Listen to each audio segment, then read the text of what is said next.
Hello there, Pastor. Pastor Alan Latta is now unmuting himself. Almost. Just unmute yourself. I can't hear you. We'll figure this out in a minute. There we Almost go. there. There you go. You can hear me now. How are you, I sir? hear you now. Are you on a phone or on a computer? I'm on a phone trying to get on Everybody's the on. computer, so At least you're not in your car. I have to admit, thanks to that. yeah. How are you? I'm doing well, thank you. How are you? I'm doing as well I had a little back pain earlier today and yesterday, but I'm feeling much better now. Okay, Thank the Lord. good. Well, stress can cause back pain. Not in I hope me. you I got no stress. all right. I've had worse back pain in the past. But Okay. this I don't know, what is it? 30% of people have back pain. It happens. Yeah. Some My wife. people are a pain in the back themselves, but you are not that. Yeah. Yeah, how are things doing out there by you? How many times are you gonna come in over here? There, Shall I well, I'm invite you? trying to switch to my computer. Ah, there you are. There we go. All right. See if that works. But you're gonna have to So, get out of your phone, I guess. Yeah, I think that's a good idea. yeah. Wait until you connect to the audio there. Make sure that that works. Thanks. There we go. All right. Okay, you can get rid of that, but unmute yourself on the computer, please. Now I'm here. All right. Thank you. Oh, and I hear you better also. Yes. Okay, so let's get right into it. What's going on? What's on your mind, sir? Well, I attended a messianic congregation in North Dallas called Baruch Hashem and heard reports from 7 of their members that had done a mission to Israel to work on the farms. And boy, were they telling the truth about Israel in the case, of the lies the world is being tempted to believe. So it was a good report, a good experience for them to serve for 10 days or so, whatever, work in the farms. And you shared with me one day that you had just come back from doing that, I think the day before. Yes, not on one of the farms near Gaza, but Yeah, a farm that's that needs farmers all over the place needs yeah, help. yes, the yeah, it can be a dangerous time when you um, have workers that you could hire that are not pro-Israel. So yeah, yes. Anyway. Wait. In Israel, you have workers that you can hire that I didn't follow. Um, I don't want to sound racist, but many times the farms may have to hire Arab workers. Yeah, this is And an issue here in Israel that not yes, only farmers but many people need to hire even Palestinian workers. yes, that's what I'm saying. And sometimes that can be a risk. Is that Yeah, well, true? luckily I'm not for my sake I don't have to deal with that issue. When we built our house, or when we made an addition onto our house 10 years ago, then we used a contractor from Yes, our community who used Arab workers. yes, And the Arab workers that worked on our house worked on many houses in our community. And there are people in our community who are uncomfortable with that. So that's already an issue here in our community. We'll see what happens over there. yeah. It's a bit of a But up in the north, this happened just today, I think, or yesterday. There is a farm, a moshav near Kiryat Shmona, way up north, near Lebanon, near the Hezbollah, that they have to harvest their fruit. If you don't harvest your fruit, then your whole year you've been investing an entire year, and you have to Right. get your return on the investment in like 2 weeks or something like that when you harvest all your fruit. And so he needed to people to harvest. So he has, I think, I don't remember, Indonesian or Philippine, I don't know, some foreign workers, and they were working on a on harvesting, and a rocket came over from Lebanon and killed one of those foreign workers Oh and man. injured, I don't know, half a dozen more or something like that. It's Wow. horrific. Yeah. It's a terrible Yeah. quandary, a terrible Yeah. tragedy. Yeah. The way it But looks to me is Israel cannot back down. They can't. They're forced to do what's happening. Yes. what? Yeah. Yeah. The problem is that so many people in the entire world are just repeating like a parrot, or just parroting the idea that Israel has to back down. Come on, Israel, turn the other cheek. No thanks. They've been doing that for a long time. Yeah. When you think about it, there have been people who consider themselves Christians, says you Jews aren't loving enough. You're so liberal. I'm sorry, so legalistic. Why don't you be like us Christians and turn the other cheek? Well, I don't know how many Christians will turn the other cheek, but I know of one country who's been doing it for 75 years. Yes. That's the truth. Yeah. So they Anyway, also that's what's going address on. Pardon me? these people also address the accusation of being apartheid by sharing reports of all the multiple races they met there of happy citizens. Yeah, Yeah. all ethnic backgrounds.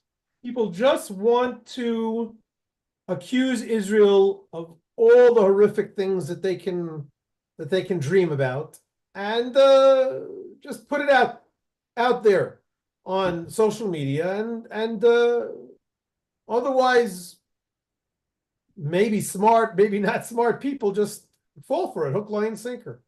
Yeah, you repeat a lie long enough, people will begin to believe it. I mean, That's what they say. Tragic. yeah, What can I do? yes, what can I say? But really, but that's who's the leader over there at that Baruch Hashem synagogue? His name is Marty Waldman, but Marty Waldman. I had a feeling. he has turned it over to to his son Ari. So Ari is now the senior leader, but Marty's still in the picture. Anyway, I remember when they started in 1984, so they're 40 years old. Wow. Yeah, anyway, A while ago. My, oh my. That's a long time ago. I went there to hear a friend of mine who was greeting the congregation by the name of Boris Grushenko from Kiev, Ukraine. Yes, from And Living Israel, I think is the name of his ministry. no, I don't know what his is called. Living Israel is Michael Sadovsky and those guys there in the land. But this is in Ukraine. And so his congregation is the largest Messianic congregation in the world. Anyway, he gave a report that with the Ukraine war, his members have scattered across Europe and have started 32 congregations. Wow. Meanwhile, his congregation is still the same size it was. So it's quite an interesting report. I don't get it. The one Of in hell Ukraine, people people scattered from Ukraine, but there's still the same amount of people in Ukraine. Is that what you just said? in his congregation that he leads. Just man, people are hungry for God, and there's no answers. I mean, the world really going to defend the Ukraine? I don't know what's going to come out of I that. do. I know. Okay, tell me. Yeah, The answer is no. yeah, they're not going to. The world is big on talk. Obviously, somebody who doesn't talk is certainly not going to do anything. I'm not talking about, good meaning churches that somebody comes to them and say, hey, we're trying to do good stuff in Ukraine. Please give us money. And they give them $1,000 or Yeah, $100 or whatever they can afford. yeah, Very nice. All kavod, you did something. But yeah, we're talking about governments, only a government can really help another government. Yeah. When you think about it, who can do anything? Yeah. It's the guy needs money, but unless you're a trillionaire, you're not going to be able to give enough money to a government to an army to make more than just a teeny weeny dent, not even a dent, a little scratch on the paint. Yeah. There has to be a government, and the governments, they're all thinking of their own issues, their own interests. Yeah. Nobody's doing nothing. Nobody's doing nothing. Yeah. They'll also send over a few $1,000,000 maybe, but it's not. That's already a dent, but it's not going to be serious dent. In order to really do something, then you have to put together a coalition and fight, and nobody's going to fight Russia. It's a world war. They have the nuke, so yeah. Anyway, So Ukraine is fighting Russia all by itself, yes, and Israel is fighting Hamas all by itself yes, for a similar reason. And of course the problem here in Israel is that Ukraine is looking at Israel and saying, "Why aren't you helping us more?" oh, it's crazy. And it's very difficult because for the same reason we can't say, "Okay, Russia, you guys be against us, and maybe you'll want to also attack us." Thanks a lot. Yes. Gotta be careful. The question is, why isn't America standing up like it used to? Yeah. And I'll tell you why. Because America always was the last to join. America in the Second World War, until America was attacked, it was all saying, we don't want to get involved. Yeah. So it's a mark. But what can you expect? People don't like war. No, America, I keep on saying this all over, that America doesn't know what it's like to fight a war on its borders. Yes. Doesn't know what it's never has. You had some battles down in the Alamo or something like that way back in the late 1800s. You had the Civil War, and that was it. They didn't like the Civil War. We had enough of this. Well, I don't think they have anything. Yeah. And thank God. God forbid, I'm not wishing that America should be in a war with Canada or with Mexico. Yes. But how can you guys pipe up? How can you talk about what Israel is facing? Walk a mile in our shoes. That's the truth. That's crazy. Meshuggah, right? Yes. So we appreciate our Christian friends who stand up with us, really our only friends. But our biggest friend is none other than God and ourselves. Yes. We have nobody to depend on except for ourselves and for God. And luckily, God loves us, because otherwise we wouldn't stand a chance. He is staying true to his friendship with Abraham, isn't he? I think so. Yes. Not easy. 4,000 years of us testing him, but he keeps on holding on to his covenant with Abraham. Yes. That's all I've seen. It's the roots of our faith, I'm telling you. Your generation's church, have there been people there who've gone to Israel? Have you been to Israel yet, Pastor? I keep on asking you. I went in 98, a long time ago. Time to come back. Yes, I need to. So now, did you go all by yourself? I went with a group of pastors, and the tour guide was a Jewish lady from Trinidad. And she was a wheeler dealer. I guess Trinidadian culture, you've got to really move fast, the island, plus her Hebrew roots. It was a primo tour. We even got lunch. Usually the tours are just breakfast and dinner, right? Lunch, you're on your own. You're talking about in the 90s. Yes. Yes. And the same deal came available the next year. And I says, no, I'll go next time. And that was it. That was the last opportunity. Yeah. It was a trip of a lifetime. No. You get a chance to go to Israel, you drop everything and go. That's the way it's got to be. Everybody's saying, maybe I'll go, I'll try, I'll think about it, I'll pray about it. Yeah. God is only giving people tests. That's all. Yes. But I'm talking about going to hear what the people at Baruch Hashem did. Yes, right. Yeah, So from generations, you went all by yourself. I went with my wife and a group of pastors. Yeah, on a tour. But if I go back Talking again, I about don't want to go on a tour. no. I'm talking about just now. You said that people came back Yes, from yeah, Israel. they had just returned. Yes. So what tour did you go on? I'm not following. Say that again now. I'm not following, and you're not following.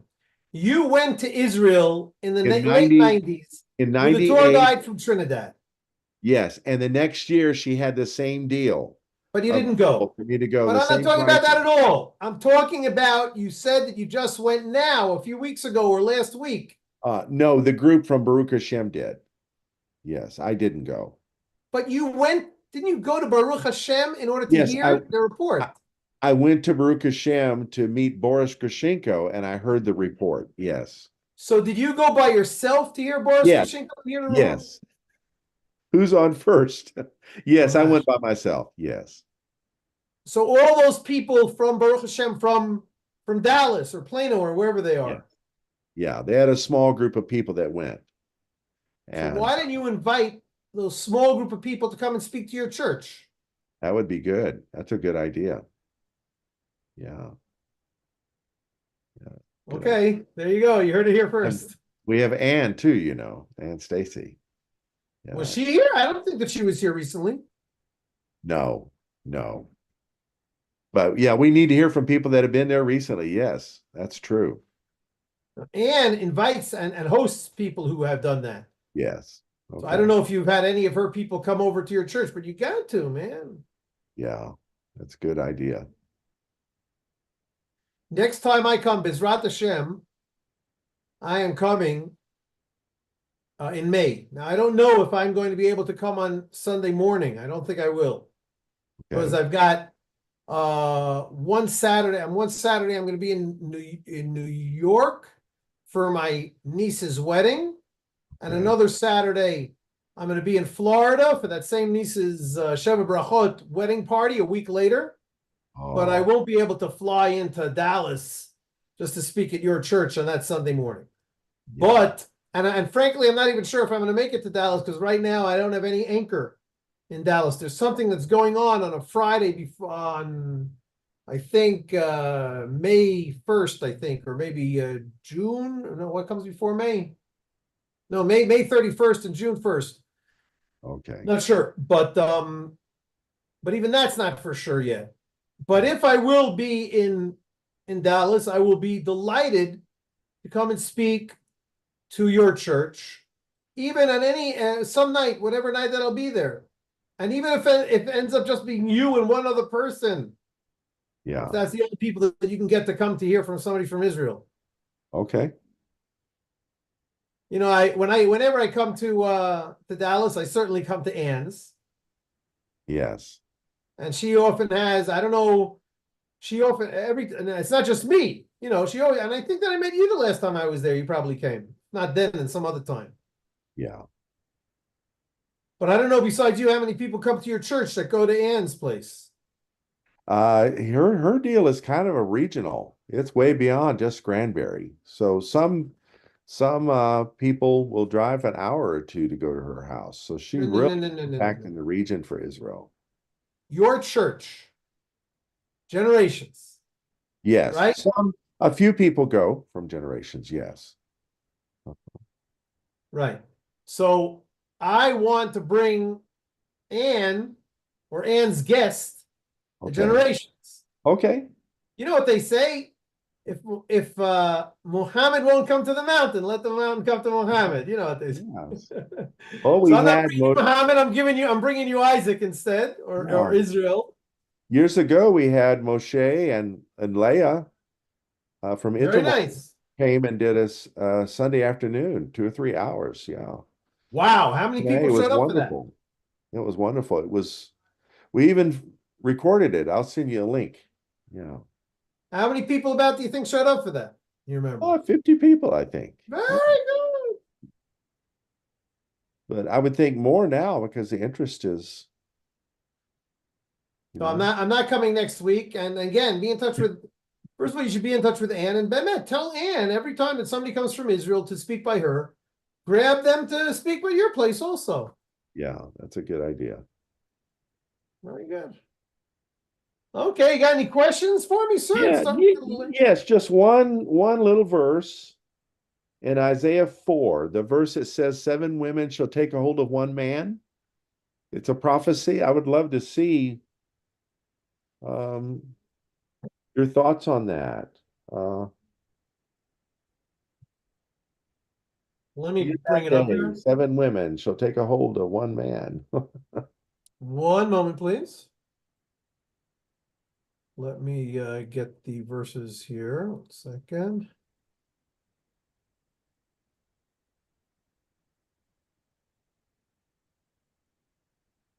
Here we are in Safaria. I don't go anywhere without it. Isaiah 4, you said? Yes, 4:1.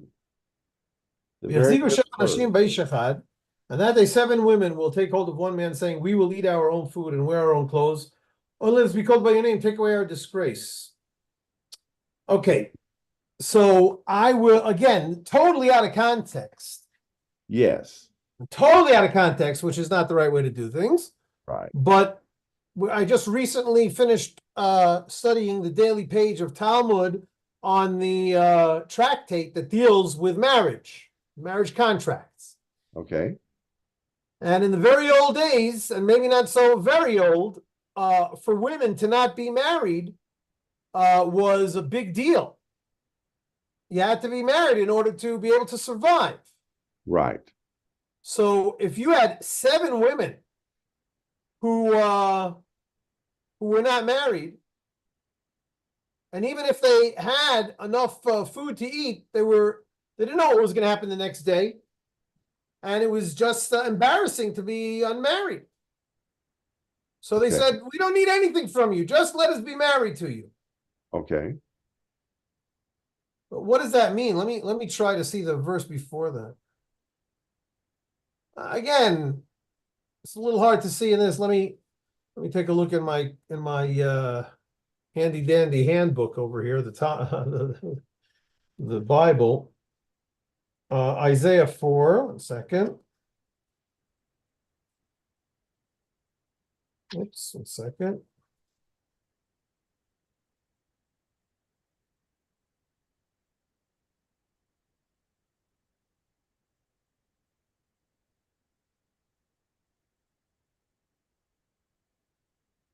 Oh, so it's important that I brought this up here. That first verse actually, again, is part. You see my Bible over here a little bit. Yes. You see here a little bit. I probably pointed this out to you in the past. You see this break in the text, and here's another break in the text. Here's another break in the text. You see over Yes. there. So Previous those are important breaks, because that means this is where the passage starts and where it ends. Okay. The problem is that this verse, and again, of course, the chapter numbers and verse numbers were created for some reason by Christians. So I don't know why they decided every time they made a decision to say, okay, this is where the verse starts, because Yeah. as you can see over here, you see this is a letter. You see this bracketed letter over here? Yes. That means that this is the end of a passage. Ah. And all the rest of these verses don't have a letter like that. That means that they're in the middle of the passage. So the passage actually starts, bing, there it is. There So it this is. is the beginning of the passage. Chapter 3, verse 18. And it doesn't go up to the last verse of chapter 3, verse 26. It continues on to the first verse of chapter 4. Okay, so now reading these things, I see this is not a good thing. That it's What is not a good thing? 7 women grabbing hold of one man. Some man might get excited about that. This is a sad thing. Of course it is. Yes. Take away our disgrace. Her Her gates shall lament and mourn. She'll be emptied. She shall sit on the ground. Her men shall fall by the sword, force in battle. And And in then that after so many women were widowed, they would come to the few men that were left and said, come on, just take us on so that we can say that we're married. yeah. How you thought it was otherwise? You thought that this might have been a positive thing? No, I was just I didn't think to look at the context. You Any text gotta look at without the a context. any text without a context is a con, right? But the most important thing is to recognize, again, if you believe in this, you can take it or leave it. But I understand that these breaks are the actual original text. That this is where the paragraphs, the passages, the chapters really begin and end with these letter breaks, and that's something very hard to find in Christian Bibles, I think. Anyway, when you finish with that, then all of a sudden it's a good thing. On Yes. that day, there will be sprouting, and they'll be wonderful, and the land will give forth its fruits.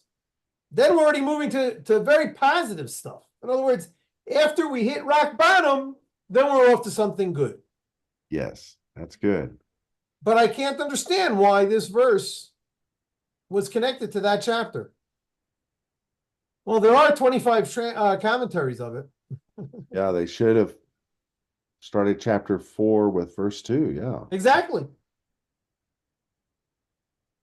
Or verse 3, because verse 2 is in the same paragraph, at least in the King James. No, it's not. It ends with the Samech. It ends with that letter, and after verse 1. Verse 2 is already the beginning of the next paragraph, the next passage. All right, well, that was easy. Well, I have barely told you anything. I'm trying to see if this... It wasn't some deep mystery. This is not very helpful.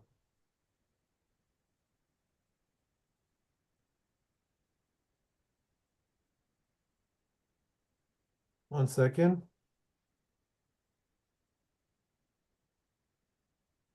Yeah, I don't see much. Yeah, like I said, now 7 women shall take hold of one man because of the many widows.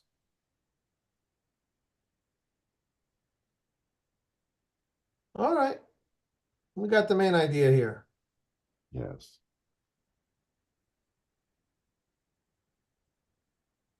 Well, let us then pray that the times of widows having disgrace, let it really, it's a little bit of a, in those days, the only way you could take away the disgrace of a non-married woman was to marry them, to marry her. But I think that today we are able to find ways to honor women who are widowed and who are not married, even by not marrying them, especially since nowadays to marry 7 women or even to marry 2 women is illegal, really. So you can't do anything like that. Well, even in that day, you couldn't do it if you could not afford it, right? That's also true. But nah, you do it and you figured something out. Kids, sir, I'm not right now able to make a presentation about the socioeconomic situation in the time of Isaiah. Yes. Or in the time of the Talmud even, but it's a very fascinating position and time. Yeah. Anyway, just realized that I have another meeting coming up. I'm already 7 minutes late for it. Thank you so much. Yes, so we shall meet, I think, in another month. But by all means, if you have any questions, don't hesitate, and we'll do an out of order meeting. Okay.